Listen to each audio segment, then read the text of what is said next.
എന്റെ പേര് അനുശ്രീ എന്നാണ്. അപ്പൊ 3ാം ക്ലാസ്സിലെ കുഞ്ഞുമക്കൾ എല്ലാവരും നമ്മുടെ EVS എക്സാമിന് വേണ്ടി റെഡി ആയിട്ട് ഇരിക്കുകയായിരിക്കും അല്ലെ. അപ്പൊ ക്രിസ്മസ് എക്സാമിന് നമുക്ക് EVSൽ ഫുൾ മാർക്ക് വാങ്ങിക്കട്ടെ മക്കളെ. അപ്പൊ നമ്മുടെ എക്സാമിന് നമുക്കുള്ള EVS എന്നുള്ള ഒരു ചാപ്റ്റർ ആണ് നമ്മുടെ വിത്ത് ടേസ്റ്റ് വിത്ത് ഹെൽത്ത്, രുചിയോടെ കരുത്തോടെ എന്ന് പറഞ്ഞിട്ട് ഒരു അടിപൊളി ചാപ്റ്റർ നമുക്കുണ്ട് അല്ലെ. അപ്പൊ ഈ ചാപ്റ്ററിൽ നിന്ന് മുൻ വർഷങ്ങളിൽ ചോദിച്ചിട്ടുള്ള ഒരു ചോദ്യം ഡിസ്കസ് ചെയ്യാൻ വേണ്ടിയിട്ടാണ് മിസ് ഇവിടെ എത്തിയിട്ടുള്ളത്. അപ്പൊ ഇങ്ങനെ മുന്നേ ചോദിച്ചിട്ടുള്ള ചോദ്യങ്ങളൊക്കെ ഇങ്ങനെ പ്രാക്ടീസ് ചെയ്ത് കഴിഞ്ഞാലേ നമുക്ക് എക്സാമിന്റെ എങ്ങനെയാണ് ക്വസ്റ്റ്യൻസ് വരുന്നത്, ക്വസ്റ്റ്യൻസിന്റെ പാറ്റേൺ എങ്ങനെയാണ് എന്നൊക്കെയുള്ള കാര്യം നമുക്ക് മനസ്സിലാവുള്ളൂ. അതേ ഒരു പാറ്റേണിൽ തന്നെ അതേപോലെ തന്നെ സെയിം ക്വസ്റ്റ്യൻസ് തന്നെ ആയിരിക്കും ഇത്തവണയും ചോദിക്കുന്നുണ്ടായിരിക്കുക. അപ്പൊ അതിന് വേണ്ടിയിട്ടാണ് നമ്മൾ പ്രീവിയസ് ഇയർ ക്വസ്റ്റ്യൻസ് ഒക്കെ ഡിസ്കസ് ചെയ്യുന്നത് അല്ലേ. അപ്പൊ നമ്മുടെ വിത്ത് ടേസ്റ്റ് വിത്ത് ഹെൽത്ത്, രുചിയോടെ കരുത്തോടെ എന്ന ചാപ്റ്ററിൽ മുൻ വർഷത്തിൽ ചോദിച്ചിട്ടുള്ള ഒരു ക്വസ്റ്റ്യൻ നമുക്കൊന്ന് ഡിസ്കസ് ചെയ്താലോ? റെഡി അല്ലേ നിങ്ങൾ? എങ്കിൽ ഇതാ നമ്മുടെ ഫസ്റ്റ് ക്വസ്റ്റ്യൻ നോക്കിക്കോളൂ. ദ ഫുഡ് വി ഈറ്റ്, അതാണ് നമ്മുടെ ഒരു ആക്ടിവിറ്റി എന്ന് പറയുന്നത്. A variety of food items should be included in the diet to avoid malnutrition. Which categories do the following food items belong to? അതാ ഇവിടെ ഒരു ടേബിളില് കുറേ ഫുഡ് ഐറ്റംസ് തന്നിട്ടുണ്ട് അല്ലെ. നമ്മുടെ പോഷകാഹാര കുറവ് മാറ്റാൻ വേണ്ടി കുറേ ഭക്ഷണ സാധനങ്ങൾ ഇതാ ഇവിടെ ഒരു ടേബിളിൽ തന്നിട്ടുണ്ട്. അപ്പൊ ഈ ഭക്ഷണ സാധനങ്ങളെല്ലാം ഏതൊക്കെ കാറ്റഗറിയിലാണ് വരുന്നത് എന്ന് ആണ് നമ്മളോട് ചോദിച്ചിട്ടുള്ളത്. Complete the table. എന്നിട്ട് ഈ ഭക്ഷണ സാധനങ്ങളൊക്കെ നമ്മൾ എന്ത് ചെയ്യണം? ടേബിളിൽ കാറ്റഗറി ആക്കിയിട്ട് നമ്മൾ എഴുതണം. അതാണ് നമ്മളോട് ചോദിച്ചിട്ടുള്ളത്. അപ്പൊ ഇവിടെ എന്തൊക്കെയുണ്ട് നോക്കിക്കേ. നമ്മുടെ മുരിങ്ങ ലീവ്സ് ഉണ്ട്, green gram, snake gourd, grapes, tapioca, pumpkin, Bengal gram, orange, yam, apple, amaranthus, ladies finger, cabbage, green peas, അങ്ങനെ ഒരുപാട് ഫുഡ് ഐറ്റംസ് ഉണ്ട് അല്ലെ. അപ്പൊ ഇതിനെല്ലാം കാറ്റഗറി ആക്കിയിട്ട് എഴുതാൻ വേണ്ടിയിട്ടാണ് നമ്മളോട് ചോദിച്ചിട്ടുള്ളത്. അപ്പൊ എന്താണ് നോക്കിക്കേ. പോഷകാഹാര കുറവ് പരിഹരിക്കാൻ വിവിധ തരത്തിലുള്ള ഭക്ഷണ സാധനങ്ങൾ ആഹാരത്തിൽ ഉൾപ്പെടുത്തേണ്ടതുണ്ട് അല്ലെ. പോഷകാഹാര കുറവ് മാറ്റാൻ വേണ്ടി നമുക്ക് ഒരുപാട് ഭക്ഷണ സാധനങ്ങൾ ഫുഡിൽ ഉൾപ്പെടുത്തേണ്ടതായിട്ടുണ്ട് അല്ലെ. താഴെ തന്നിരിക്കുന്ന ആഹാര വസ്തുക്കൾ ഏതൊക്കെ വിഭാഗങ്ങളിൽ ഉൾപ്പെടുന്നവയാണ്? ഇവിടെ കുറെ ആഹാര വസ്തുക്കൾ തന്നിട്ടുണ്ട്. ഇത് ഏതൊക്കെ വിഭാഗത്തിലാണ് വരുന്നത് എന്ന് നമ്മൾ മനസ്സിലാക്കി നമ്മൾ അതിനെ എങ്ങനെ ആക്കണം? പട്ടിക പൂർത്തിയാക്കൂ. ഈ ടേബിളിൽ നമ്മൾ എന്ത് ചെയ്യണം? അതെല്ലാം നമ്മൾ എഴുതണം. അതാണ് നമ്മളോട് ചോദിച്ചിട്ടുള്ളത്. അപ്പൊ ഇത് വളരെ എളുപ്പമല്ലേ. അപ്പൊ നമ്മൾ പഠിച്ചിട്ടുണ്ട് ഏതൊക്കെ കാറ്റഗറി ആണ് നമ്മൾ ഫുഡ് ഐറ്റംസ് നമ്മൾ പഠിച്ചിട്ടുള്ളത്, ഏതൊക്കെ കാറ്റഗറീസ് ആണ്. അപ്പൊ ഇവിടെ ഓൾറെഡി അവർ ട്യൂബേഴ്സ് എന്ന് തന്നിട്ടുണ്ട് അല്ലെ. ട്യൂബേഴ്സ് അഥവാ നമ്മുടെ കിഴങ്ങ് വർഗത്തിൽ പെടുന്നത് ആരൊക്കെയാന്ന് ഇതിലൊന്ന് നോക്കിക്കേ. ആരൊക്കെയാണ് ഇതിൽ കിഴങ്ങ് വർഗത്തിൽ പെടുന്നവര്? നമ്മുടെ ടാപ്പിയോക്ക, നമ്മുടെ കപ്പ ഉണ്ട് അല്ലെ. പിന്നെ ആരാണ് വരുന്നത്? യാം, നമ്മുടെ ചേന. യാം എന്ന് പറയുന്നത് നമ്മുടെ ചേനയാണ്. ചേന വരുന്നുണ്ട്. പിന്നെ വേറെ ആരെങ്കിലും വരുന്നുണ്ടോ? നമ്മുടെ ട്യൂബേഴ്സ് എന്ന ഗ്രൂപ്പിൽ വേറെ ആരെങ്കിലും വരുന്നുണ്ടോ? ഇല്ല അല്ലെ. അപ്പൊ നമ്മൾ ഇതാ ട്യൂബേഴ്സ് എന്ന ഗ്രൂപ്പ് ഉണ്ടാക്കി ആ ടേബിളിൽ നമ്മൾ ടാപ്പിയോക്കെ യാമും നമ്മൾ എഴുതി. അടുത്ത ഒരു കാറ്റഗറി ഏതാണ്? പൾസസ് അഥവാ നമ്മുടെ പയറുവർഗ്ഗങ്ങളാണ് അല്ലെ. പയറുവർഗ്ഗത്തിൽ പെടുത്തത് ആരൊക്കെയാണെന്ന് ഇതിൽ നോക്കിക്കേ. ഗ്രീൻ ഗ്രാം നമ്മുടെ ചെറുപയറ് നമ്മുടെ പയർവർഗ്ഗത്തിൽ പെടുന്നതാണ്. പിന്നെ ആരാ വരുന്നത്? പിന്നെ നമ്മുടെ ബംഗാൾ ഗ്രാം, കടല അല്ലെ. കടല ഒരു പയർവർഗ്ഗത്തിൽ വരുന്നതാണ്.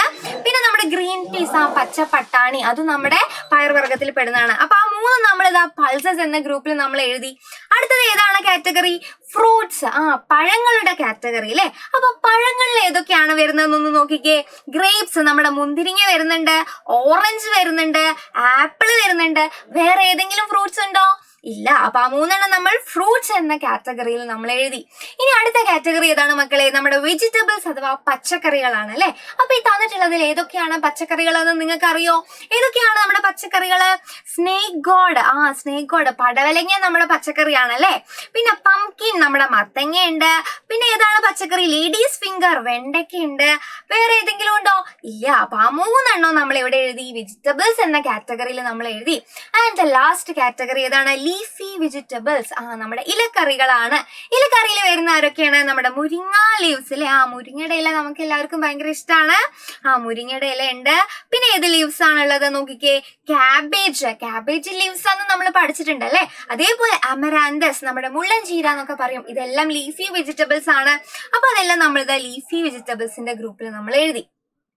അപ്പൊ എക്സാമിന് നിങ്ങളോട് ഇതുപോലെ ഇങ്ങനെ ഒരു ടേബിളിൽ കുറെ ഫുഡ് ഐറ്റംസ് ഒക്കെ തന്നിട്ട് ഇത് ഏതൊക്കെ വിഭാഗങ്ങളാണ് എന്ന് തരംതിരിച്ച് എഴുതാൻ ചോദിക്കും. ഏതൊക്കെ കാറ്റഗറിയിൽ ഉള്ളതാണെന്ന് തരംതിരിച്ച് എഴുതാൻ ചോദിക്കും. അപ്പൊ ഏതൊക്കെയാണ് കാറ്റഗറി എന്ന് ആദ്യം അറിഞ്ഞിരിക്കണം.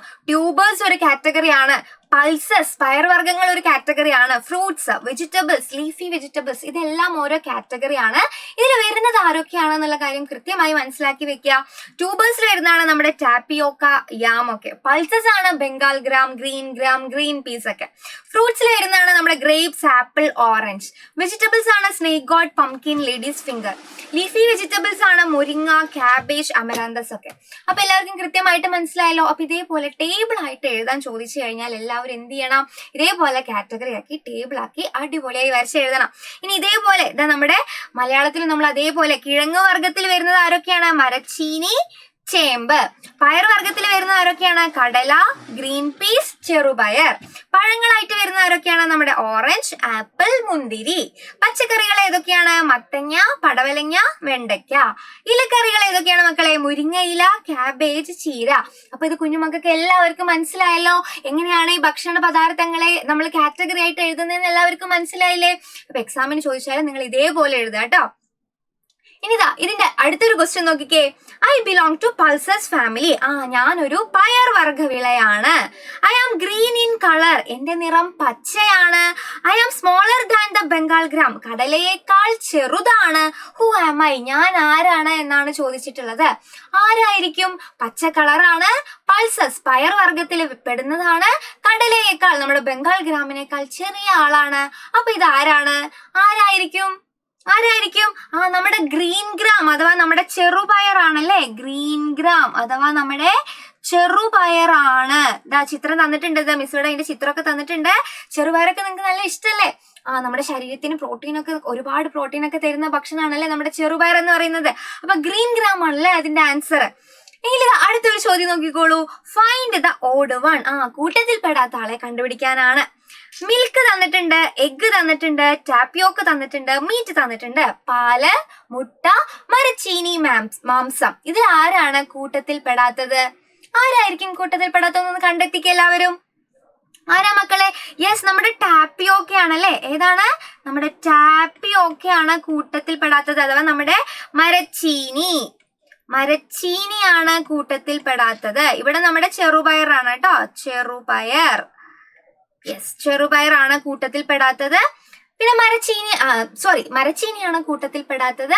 അപ്പൊ മരച്ചീനി എന്താണ് കൂട്ടത്തിൽ പെടാത്തിരിക്കാൻ കാരണം? മിൽക്ക് നമുക്കൊരു ആനിമലിൽ നിന്ന് കിട്ടുന്നതാണ് അല്ലെ. എഗ്ഗ് ആണെങ്കിലും നമുക്ക് കോഴിയിൽ നിന്നോ താറാവിൽ നിന്നൊക്കെ നമുക്ക് കിട്ടുന്നതാണ്. മീറ്റ് ആണെങ്കിലും നമുക്ക് ആനിമൽസിൽ നിന്ന് കിട്ടുന്നതാണ്. അപ്പൊ ആനിമൽസിൽ നിന്ന് കിട്ടാത്ത പ്രൊഡക്റ്റ് ഇതിൽ ഏതാണ്?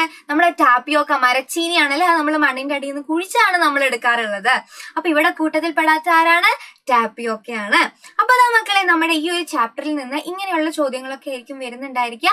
അപ്പൊ ഇതേപോലെ മുൻവർഷ ചോദ്യങ്ങളൊക്കെ ആയിട്ട് മിസ് ഇനി വീണ്ടും വരും. അപ്പൊ ഇങ്ങനെ കുറെ ക്വസ്റ്റ്യൻസ് ചെയ്യുമ്പോഴാണ് നമുക്ക് ഈസി ആയിട്ട് എക്സാമിന് എഴുതാൻ പറ്റുന്നത്. അപ്പൊ എല്ലാവരും ഇങ്ങനത്തെ ക്വസ്റ്റ്യൻസ് ഒക്കെ പഠിക്കുക, പാഠഭാഗം നന്നായിട്ട് പഠിക്കുക, എക്സാം അടിപൊളിയായിട്ട് എഴുതുക. അപ്പൊ എല്ലാവർക്കും ഓൾ ദ ബെസ്റ്റ്.